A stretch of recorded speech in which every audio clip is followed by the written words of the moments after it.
अस्सलाम वालेकुम व्यूअर्स, हमारे पसंदीदा यूट्यूब चैनल हम सफ़र एंटरटेनमेंट एंड न्यूज़ ते एक सबक आमोज़ आखाणी सां गॾु हाज़िर आहियूं। अॼोकी हिन दिलचस्प ऐं सबक आमोज़ आखाणी खां हिकु गुज़ारिश त जेकॾहिं असांजे हिन यूट्यूब चैनल ते नवां आहियो त असांजे चैनल खे सब्सक्राइब ज़रूरु कंदा त जीअं ईंदड़ अपडेट्स अव्हां ताईं पहुची सघनि। दोस्तों, ॻाल्हि कंदा आहिनि त कंहिं ॻोठ में ॿ तमामु गहरा दोस्त रहंदा हुआ। हिकु दफ़े उन्हनि फ़ैसिलो कयो त ॿई गॾिजी हिकु झंग जो सैर कंदा। अहिड़े फ़ैसिले बाद ॿई दोस्त सैर करण लाइ हिकु झंग तरफ़ रवाना थी विया। जंग तमामु घणो घाटो ऐं ख़तरनाक हो ऐं ॿिन्ही दोस्तनि खे ख़बर हुई त हिते कंहिं बि वक़्तु कुझु बि थी सघे थो।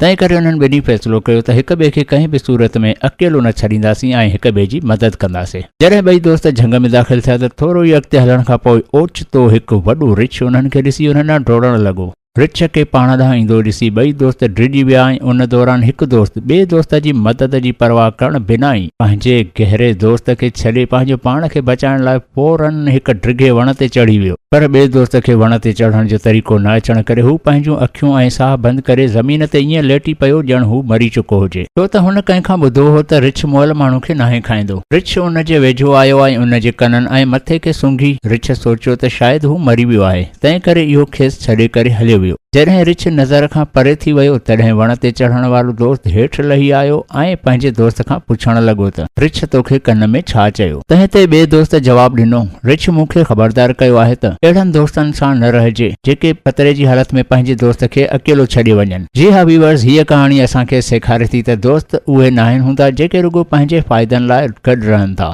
बल्कि सचा दोस्त उहे आहिनि जेके मुश्किल वक़्त में हिक ॿिए जो साथ नाहिनि छॾींदा।